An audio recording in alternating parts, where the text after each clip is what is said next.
Hello and welcome to the Formula Botanica Green Beauty Conversations podcast. My name is Gemma. I'm the Relationship Manager at Formula Botanica and also your host. If you want to find out a little bit more about who we are and what we do, head over to formulabotanica.com and check out our free sample class. And for this episode that we're recording today, I am with Lorraine. Hi, Lorraine. Hi, Gemma. I know it's going to be a great podcast, so I'm looking forward to this one. It is indeed. We've been wanting to record this one for quite a long time, haven't we? So as mentioned in the intro, we're talking about what is clean beauty. Yeah, it's a bit of a controversial one, isn't it? It's one that we've not really sort of gone down that route for yet. So I'm quite excited about today's podcast because we're going to put forward our philosophy on clean beauty, not green beauty. Even though it's green beauty conversations, today it's all clean beauty conversations. Yeah. So let's just talk about the term clean beauty. Obviously, recently it's been bandied around a lot. People have been talking about it. I just wanted to get your perspective on why, how do we think it originated and why do people use that term clean beauty? It's a great question. And I've been thinking about this quite a lot. And I think for me, it all started with a paraben, really. So if we go back to 2004, back to the controversial initial paraben study, where a researcher at the University of Reading here in the UK called Philippa Dabra, she found traces of parabens in breast tumours. And obviously there was a big uproar about it at the time. The scientific community wasn't very happy about it because there wasn't a control group.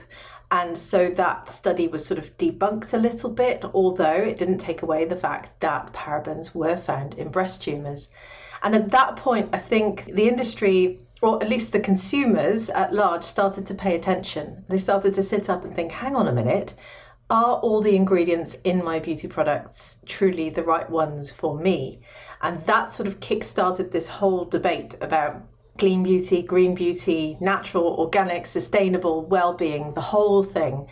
And yeah, I think that's really where it started. And then soon after that, other ingredients started to become vilified. So people said, I don't want parabens anymore. Now they don't want sodium lauryl sulfate. Now they don't want phthalates, etc., etc. So I think that's really where it all started. And the last 15 years have been fascinating to watch because whereas natural beauty was originally a product type that people with skin conditions or maybe certain health conditions would seek out, it's now started to go mainstream. And that's in part because of this discussion around clean beauty.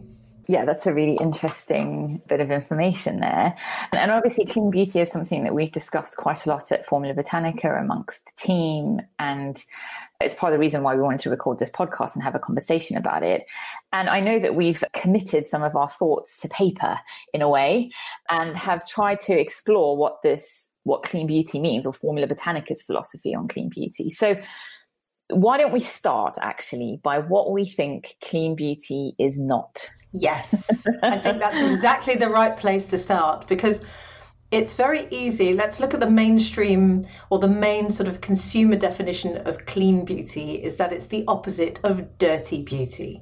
And that, of course, assumes that all mainstream products, all synthetic products are inherently bad for you. And we know that's not the case. That is also not what Formula Botanica thinks.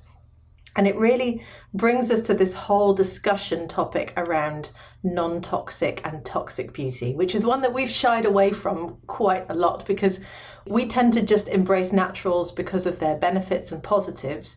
We don't embrace naturals because we're vilifying what the mainstream is making. And that's why Formula Botanica has risen to the stage it's now on. So yeah, I think it's important that we just have a chat about this concept of non-toxic beauty. Even recently, there was quite a heated debate on Instagram, I won't name any names, between some bloggers that we know well and who we get on very well with, and quite a well-known cosmetic scientist who we also get on quite well with. And they had a big clash about whether your cosmetics can be toxic. And this is something that we try and teach our students as soon as they enroll with us. In fact, it's in the first module of our foundation diploma in organic skincare formulation, because ultimately you can't just claim that an ingredient in your skincare or hair care or makeup is toxic just by the fact that it's in there, because toxicity comes down to the dose and the exposure. So the example I always like to give is water. You could drink a bath full of water and die. So water would be toxic in that case. Or you could have a teeny tiny amount of snake venom and also die.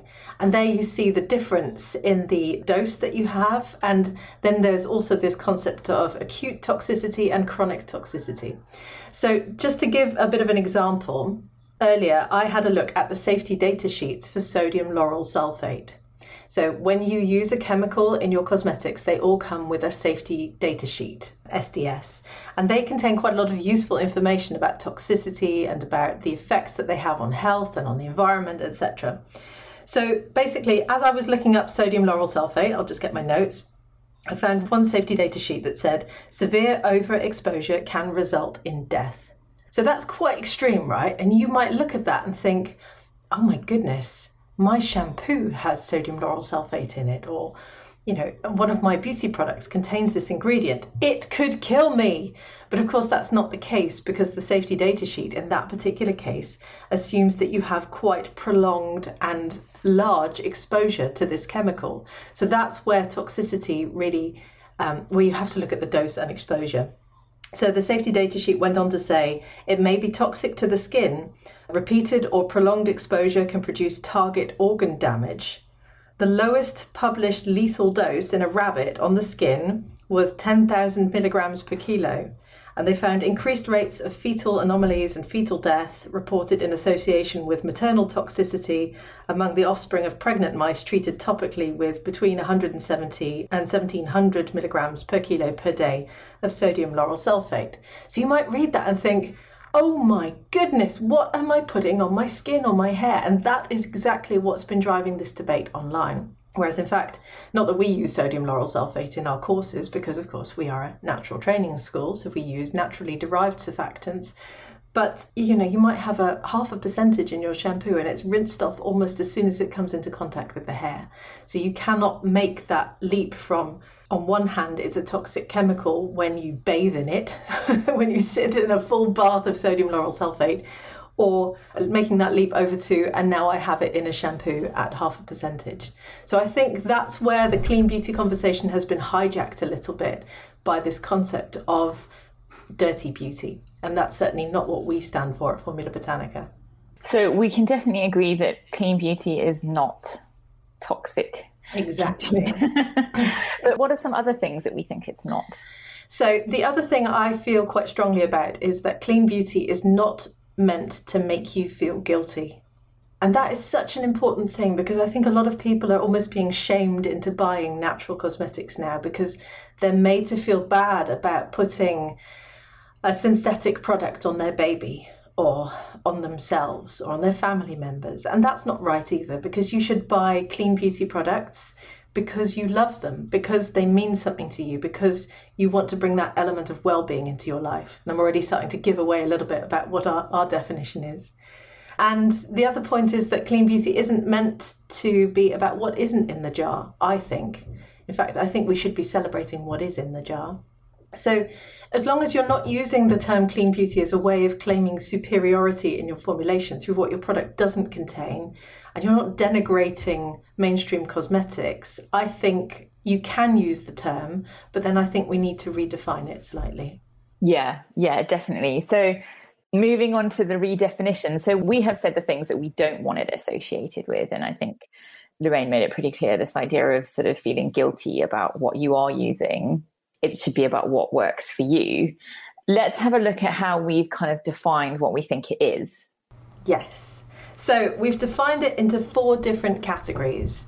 So I figured we could run through each of them one by one. And the first one is already quite controversial, because I feel that clean beauty brings together these concepts of beauty and well-being, where the products you buy are good for your skin and for your hair. And now this is a bit of a tricky one, because of course cosmetic regulations all around the world, and if you go back to our 3rd podcast episode where Gemma and I broke down how to comply with cosmetics regulations, you'll be familiar with what I'm about to say. But they don't allow you to make any health or pharmaceutical or medicinal claims for your cosmetics. You can't do that anywhere in the world. But nonetheless, I would say that most consumers nowadays are out there buying beauty products because they want to bring that element of well-being into their life. everyone wants to be able to hit the pause button, right? Everyone's feeling stressed and they're feeling like they rush everywhere and there's an overload of information. So a lot of people are sort of pausing and saying, right, well-being is really important for me. And although cosmetics regulations don't allow you to make those claims, I think that a lot of beauty manufacturers are now trying to bring those two things together.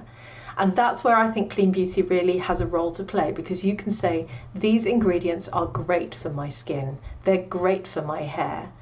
And that can be a whole spectrum of different ingredients. It depends on what's used in the formulation. But I think it should be about what is in the jar, what is in the bottle, not about what isn't. Okay, so we've got kind of beauty and well-being. So that was the first point. So moving on to the second. Yeah, that's about transparency and ethics. So I think clean beauty should be very much about being open about you, your formulation philosophy, why you chose those ingredients that you've chosen, and really connecting with your consumer.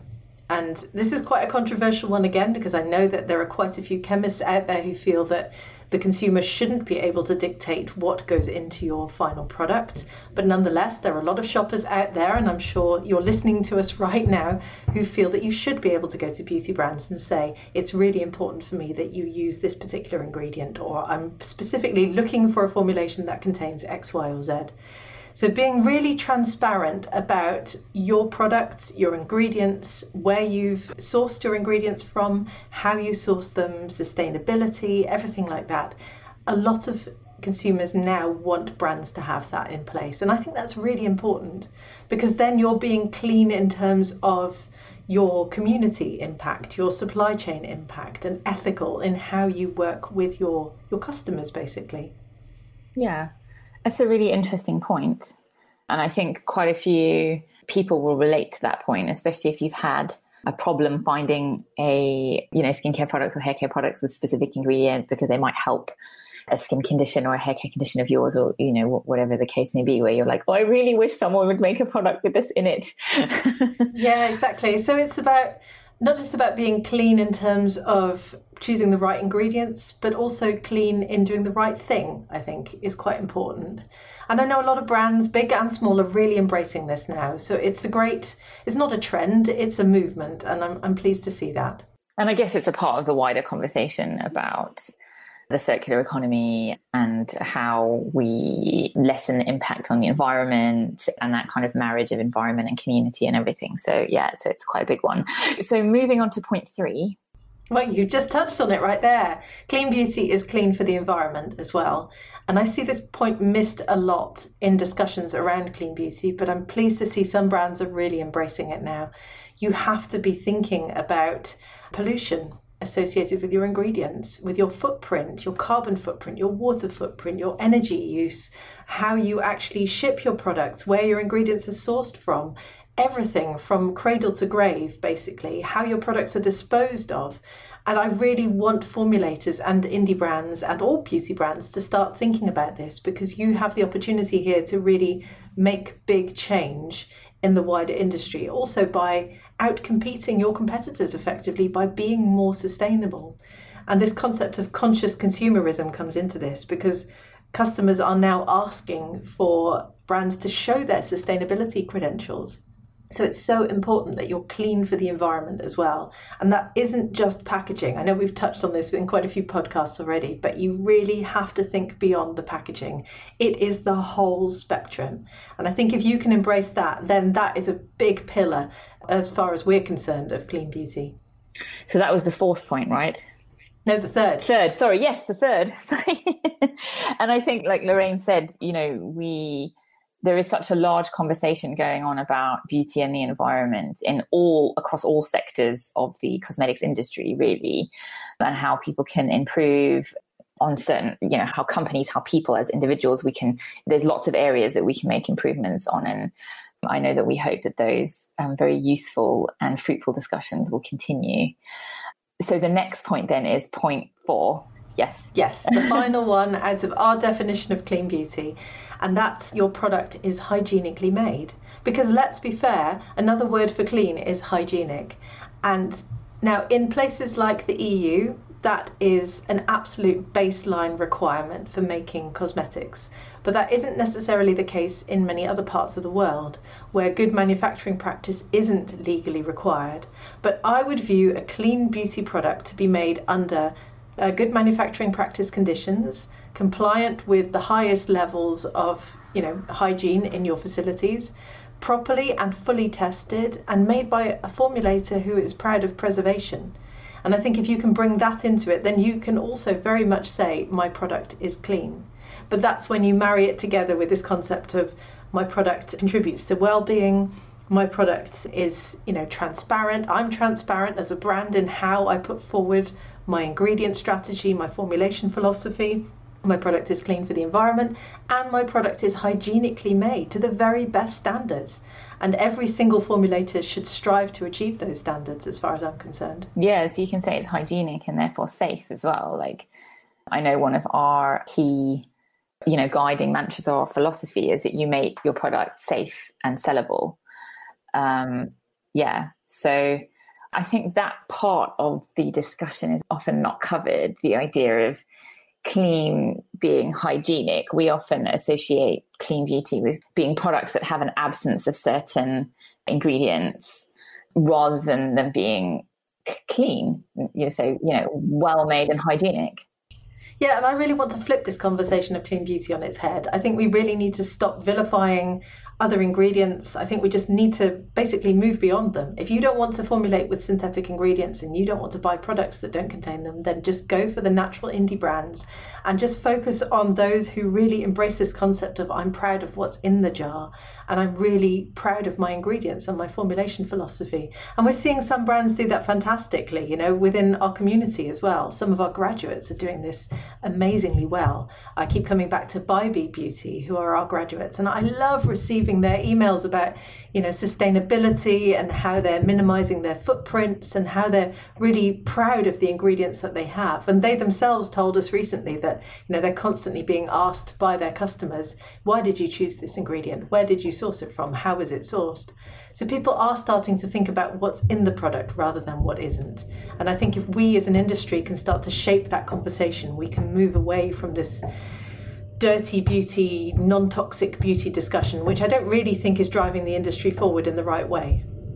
Yeah, it's not helpful, really. It's just means that people just keep voicing very polar opposite opinions with no real consensus on how we can appeal to both sides and kind of find, almost like a middle ground, which is why I know Lorraine was really keen to come up with a Formula Botanica principles of clean beauty, essentially. So before we move on to something else, I was thinking perhaps we could have a brief summary of your key 4 pillars of or principles of what clean beauty means for Formula Botanica. Okay, here we go. So clean beauty, the 4 pillars are: 1, clean beauty is made with ingredients that contribute to your overall beauty and well-being of your skin and your hair. 2, it incorporates ingredients that can be traced back, so you have this full principles of ethics and transparency in your overall formulation and ingredients philosophy. 3, clean beauty is good for the environment because you've actually thought about the impact of your overall product and your business from really the cradle to grave approach, not just thinking about packaging, but thinking about your overall footprint. And 4, clean beauty is hygienic beauty made under absolutely top-notch good manufacturing practice conditions. Well, there is no such thing as top-notch good manufacturing practice conditions, you just meet them. And it's made by a formulator who is proud of preservation, who stability tests, who tests all of their products regularly, and who can make sure that their products are safe. And I think if you bring those 4 pillars together, that is our Formula Botanica definition of clean beauty. There you go. I hope you wrote that down, everyone. And we would really encourage you to think about your own definition. So if you want to use the term green beauty, like we've talked about with other terms in previous podcasts, then it is really worth, thinking about your own definition and what clean beauty means to you. And we hope that we've been able to inspire you in some way. Yes, absolutely. So I think on that note, there is one other announcement that we need to make, which is that very sadly, Gemma is leaving our Green Beauty Conversations podcast and leaving Formula Botanica. And of course, we're going to hugely miss her. So I just wanted to say a massive thank you, Gemma, to creating the Green Beauty Conversations podcast, because Gemma started it and put it all together, for hosting it so expertly, for creating all these amazing episodes, all this fantastic content that we've shared with our community over the last 1.5 years. So Gemma, thank you so much. It's been an absolute pleasure being able to interview all the amazing guests, to be able to, drive the Green Beauty conversation forward, which is really what we'd planned to do. So I'm sad to be leaving, but I know that Lorraine has amazing things planned for Green Beauty conversations moving forward. Yeah, we've got some exciting guests coming up in the coming months, so stay tuned. I'm going to be taking over as podcast host, so you're going to be hearing me a little bit more. We may publish a little bit less frequently in the beginning as I find my feet, so bear with me. But yeah, we're going to miss you a lot, Gemma, and it's been fantastic. And I know that all the listeners will want to say goodbye to you as well. So come over onto our social media pages and come and say goodbye to Gemma, because we're all going to miss her here at Formula Botanica. Thanks so much, Lorraine. And as usual, thanks everybody for tuning in and listening to Green Beauty Conversations. You guys are what makes it a success. And we really hope that you've enjoyed Lorraine's breakdown and Formula Botanica breakdown of the principles of clean beauty. And we hope it has been thought-provoking and you've made lots of notes and you have something to take away and work on your own philosophy. Thanks. Bye. Bye. If you want to find out more about Formula Botanica, who we are and what we do, head over to formulabotanica.com and check out our free sample class. You can also find us on social media, Facebook, Twitter and Instagram at Formula Botanica, and join in on the global green beauty conversation by joining our free Facebook group, the Skincare Entrepreneur Mastermind. Once again, thank you so much for listening.